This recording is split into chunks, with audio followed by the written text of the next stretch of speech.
ঘটনা আছে, লম্বা ঘটনা বলতে চাই না। এবার মাছ যখন নদীর কিনারে বমি করে দিল, হযরত ইউনূস আলাইহিস সালাতু ওয়াস সালাম একটু একটু করে সুস্থ স্বাভাবিক হলেন। এবার মনে মনে ভাবলেন, আল্লাহ আমি কোন জায়গায় এসেছি, কোন জায়গায় আমি আছি। এখন না হয়তো লোকেশন আছে, তদানীন্তন সময়ে কোনো লোকেশন ছিল না, গুগল ছিল না যে কোন জায়গায় আমি আছি, এই জায়গা থেকে আমি অমুক জায়গায় যাব। কত হাজার কিলোমিটার দূরে আছি, এই জায়গার নাম কি আর আমি কোন জায়গার মানুষ। এখন যদি গুগল ম্যাপে সার্চ দেওয়া হয় তাহলে আপনি কত কিলোমিটার দূরে আছে বোঝা যাবে, কোন জায়গায় আছে তাও জানা যাবে। কিন্তু তদানীন্তন সময় এইরকম কোনো ব্যবস্থা ছিল না। তবে হযরত ইউনূস আলাইহিস সালাতু ওয়াস সালাম মানুষদেরকে জিজ্ঞাসা করলেন, বলো এটা কোন জায়গা। শেষ পর্যন্ত খবর হলো হযরত ইউনূস আলাইহিস সালাতু ওয়াস সালাম এবার তিনি নিজের মাতৃভূমিতে আসার জন্য ভাবনা চিন্তা করলেন। এবার মনের ভিতরে যেন আরো দ্বিধাদ্বন্দ্ব কাজ করতে লাগলো। ওরে আমার গ্রামের মানুষদেরকে আমি বলে এসেছিলাম, আমি তোমাদের কাছ থেকে চলে গেলাম, আমি তোমাদেরকে তাওহীদের দাওয়াত দিলাম, তোমাদেরকে নামাজের কথা বলেছি, তোমাদেরকে মুশরিক, তোমাদেরকে মূর্তি পূজা থেকে তোমাদেরকে দূরে থাকার কথা বলেছি। অতএব তোমরা মানলে না, আমি তোমাদেরকে রেখে চলে যাচ্ছি। তবে আমি চলে যাওয়ার 3 দিন পর তোমাদের উপরে আল্লাহর পক্ষ থেকে আযাব আসবে, ওই আযাবে তোমরা ধ্বংস হয়ে যাবে। আমি এই কথা বলে এসেছিলাম।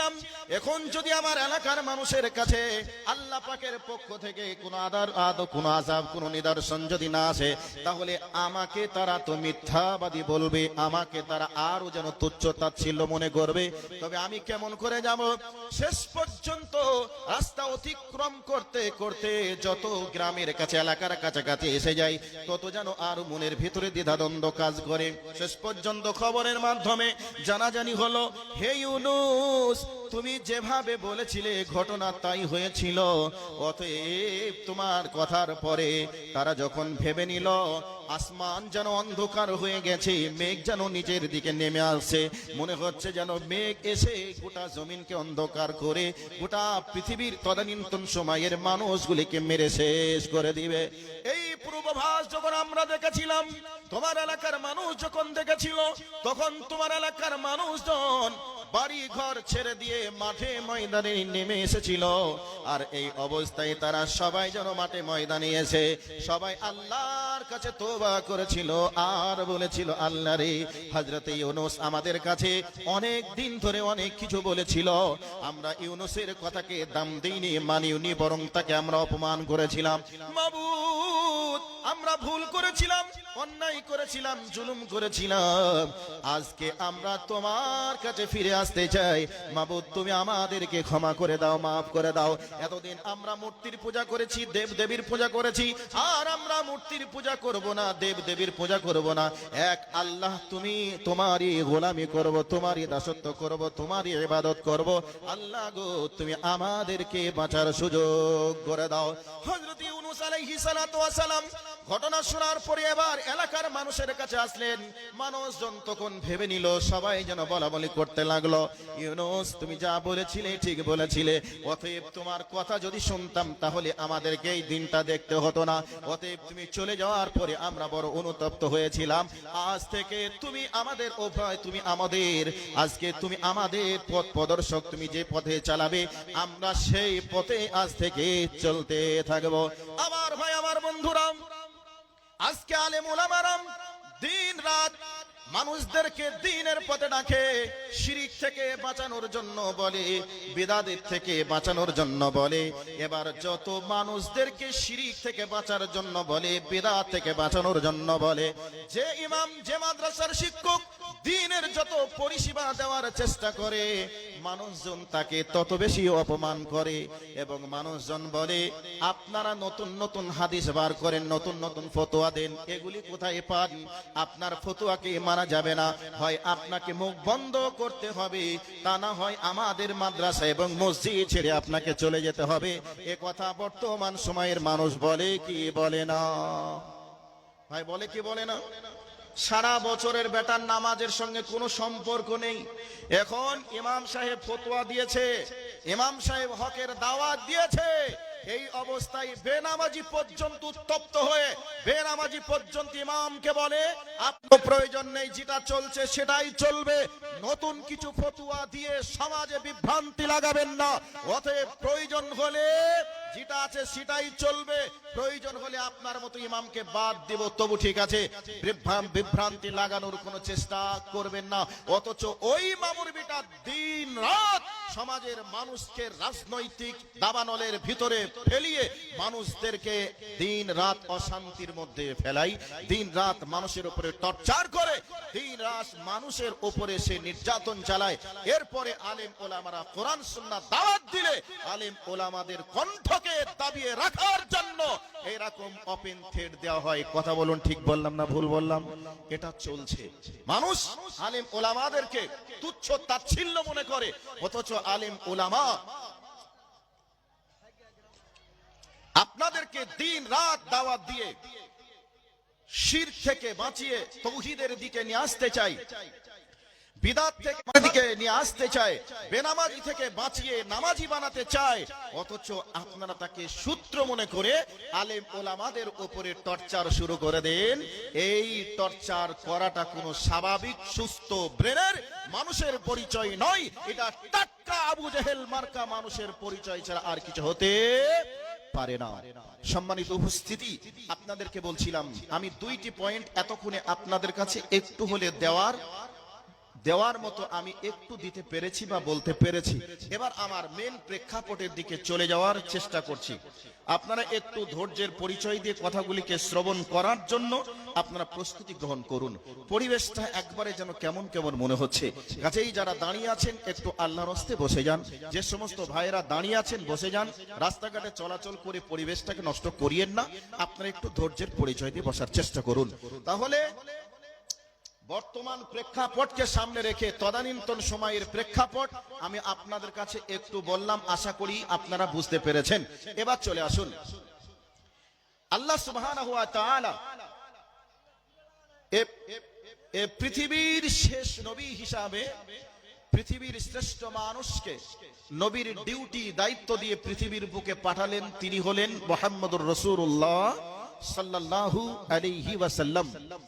ওনাকে আল্লাহ সুবহানাহু ওয়া তাআলা ওহীর মাধ্যমে জানিয়ে দিলেন, বললেন ওয়া আনজির আশিরাতাকাল আকরাবিন। বিশ্বনবী এই আয়াত আল্লাহ পাকের পক্ষ থেকে যখন পেলেন, এই অবস্থায় মানুষের কাছে দ্বীনের দাওয়াতের জন্য তিনি এবার কাজ করতে শুরু করলেন। এরপরে শুধু তাই নয়, বিশ্বনবী আমার নিজের মেয়ে ফাতেমাকেও পর্যন্ত বলেছিলেন, ফাতেমা তুমি নিজেকে জাহান্নামের আগুন থেকে বাঁচানোর প্রস্তুতি গ্রহণ করো। এই করে করে আল্লাহর নবী দাওয়াত শুরু করে দিলেন। এক পর্যায়ে আল্লাহর নবী নিকটের মানুষগুলিকে কেন্দ্র করে, পাড়া প্রতিবেশীর মানুষকে কেন্দ্র করে এবার তিনি একবারে মক্কা মুকাররমা কাবা শরীফের সামনে যেই দুইটি পাথরের নাম আপনার পাহাড়ের নাম শুনেছেন, একটার নাম হলো সাফা আর একটার নাম হলো মারওয়া। আল্লাহর নবী তদানীন্তন সময়ের প্রথা রীতিনীতি অনুযায়ী একবারে সাফা পাহাড়ে উঠে এবার ডাক শুরু করে দিলেন, ইয়া সাবাহা ইয়া সাবাহা ইয়া সাবাহা। এটা হলো তদানীন্তন সময়ের বিপদ সংকেত। এবার এই অবস্থায় বিশ্বনবী আমার সাফা পাহাড়ে উঠে যখন এই ডাক শুরু করে দিলেন, মানুষজন তাড়াতাড়ি দ্রুত গতিতে সবাই যেন ওই পাহাড়ের পদদেশে উপস্থিত হয়ে গেল। যারা যেতে পারলো না, পৌঁছাতে পারলো না, তারা যেন আবার প্রতিনিধি পাঠিয়ে দিল, যাও কি হয়েছে একটু দেখে এসো, কি ঘটনা ঘটেছে একটু খবরটা নিয়ে এসো। এবার মানুষজন যখন এসে গেল, মানুষজনের উপস্থিতি দেখে বিশ্বনবী আমার বলছেন, ওগো আমার নিকটের মানুষেরা, ও ওগো আমার এলাকার মানুষেরা, আমি যদি তোমাদেরকে বলি, আমি যে পাহাড়ের উপরে দাঁড়িয়ে আছি, এই পাহাড়ের পিছনে একটা শত্রু দল তোমাদের জন্য ওত পেতে দাঁড়িয়ে আছে অস্ত্র নিয়ে, তোমাদেরকে পেলেই তারা মেরে দেবে, এ কথা যদি আমি বলি, তাহলে তোমরা কি এ কথাকে বিশ্বাস করবে কি করবে না? এই কথা যখনই বললেন, মক্কার উপস্থিত মানুষজন সকলে বলল, মোহাম্মদ তুমি জিন্দেগিতে কোনোদিন মিথ্যা কথা বলনি, মোহাম্মদ তুমি কোনোদিন ধোঁকা দাওনি, মোহাম্মদ তুমি যে যদি এ কথা বলো আমরা নিঃসন্দেহে বিশ্বাস করব। আমাদেরকে ধ্বংস করার জন্য বা আক্রমণ করার জন্য একটা গ্রুপ অস্ত্র নিয়ে দাঁড়িয়ে আছে। বিশ্বনবী আমার তাদের স্বীকারোক্তির দিকে লক্ষ্য রেখে বুক ভরা ভালোবাসা নিয়ে এবার তিনি বললেন, ও আমার জনগণ তোমরা শোনো, এপারে দুনিয়া ওপারে আখেরাত, এক্ষুনি মারা যাবে, তোমরা করবে। অতএব তোমরা যে দেব দেবীর পূজা করো, যার তোমরা ইবাদত করো, এগুলি তোমাদের দেব দেবী নয়, এগুলি তোমাদের আল্লাহ নয়, আইনদাতা নয়, বিধানদাতা নয়, এগুলির ইবাদত করে তোমরা আল্লাহর কাছে সফল কাম হতে পারবে না। অতএব তোমরা এগুলিকে ছেড়ে দাও আর তোমরা বলো, কুলু লা ইলাহা ইল্লাল্লাহ তুফলিহুন, তোমরা বলো লা ইলাহা ইল্লাল্লাহ, আল্লাহ ছাড়া সত্য কোনো ইলাহ নেই, আইনদাতা নেই, বিধানদাতা নেই, রিজিকদাতা নেই, এটা তোমরা বিশ্বাস করো, তাহলে তোমরা সফল কাম হয়ে যাবে, তোমরা পরিত্রাণ পেয়ে যাবে। এবার যেমনি একথা শুনলো, শোনার পরে সর্বপ্রথম যে ব্যক্তি মুখ খুলে কথা বলেছিল তার নাম হলো মিস্টার আবু লাহাব। আবু লাহাব বলেছিল, ও বেটা মোহাম্মদ, তুমি কি আমাদেরকে এই কথা বলার জন্য তুমি আমাদেরকে এখানে উপস্থিত করেছ? তুমি কি জানো এর পরিণাম কি হবে? তুমি কি জানো এখানে শুধু তোমার বাপ চাচা নেই, তোমার বংশের মানুষই নেই, এখানে অনেক মানুষ আছে, অনেক ধর্মের মানুষ আছে, অনেক বংশের মানুষ আছে। অতএব সকলে তোমাকে কেউ বাপ চাচা ভাতিজা বলে তোমাকে রেহাই দেবে না। অতএব তোমার হাড় হাড্ডি পর্যন্ত পিস পিস করে দেবে, আলাদা করে দিবে। তুমি যে কথা বলছো এ কথা তুমি আমাদেরকে বলে আমাদের বাপ দাদার ধর্মকে বা আমাদেরকে তুমি অপমান করতে চাও। এই অবস্থা যখন শুরু হলো, বিশ্ব নবী আমার বললেন, চাচা যান, আমি বাপ দাদার ধর্মকে কলঙ্কিত করতে চাই না, আমি কেবলমাত্র আপনাদেরকে জাহান্নামের আযাব থেকে বাঁচানোর জন্য এখানে উপস্থিত করেছি। এবার মানুষজন বলতে শুরু করলো, এতদিন আগে শুনতাম ইহুদিরা তিন আল্লাহ বিশ্বাস করে, খ্রিস্টানরা তিন আল্লাহ বিশ্বাস করে, আমরা তো 360 দেব দেবীকে বিশ্বাস করি, রব বলে মানি। অথচ আজকে বলছে এগুলি কেউ নয়, কেবল মাত্র এক আল্লাহ। অতএব এগুলিকে মানা যাবে না। মুহাম্মদ সাল্লাল্লাহু আলাইহি ওয়াসাল্লামকে ওপেন থ্রেট দেওয়া হলো। এই অবস্থায় বলা হলো, মুহাম্মদ তোমাকে যদি কেউ মারে, তোমাকে যদি কেউ কাটে, আমরা তো তোমার জন্য পাশে দাঁড়িয়ে যুদ্ধ করতে পারবো না, পাশে দাঁড়াতে পারবো না। বিশ্ব নবী আমার সিংহের মতো গর্জন করে বললেন, চাচা কে আমার পক্ষে যাবে, কে আমার বিপক্ষে যাবে, এটা দেখার নয়, এটা বোঝারও নয়। অতএব আমি সবাইকে জাহান্নামের আগুন থেকে বাঁচানোর জন্য এই জায়গায় উপস্থিত করেছি। এই অবস্থায় আল্লাহর নবীর সঙ্গে আবু লাহাবের তর্ক বিতর্ক শুরু হলো। এক পর্যায়ে আবু লাহাব বিশ্ব নবীর উপরে পাথরের আঘাত করলো, এরপরে বিশ্ব নবীকে অভিশাপ করলো। এবার ঘটনা কি ঘটে গেল এখানে আপনাদের ভাবনা চিন্তা হতে পারে।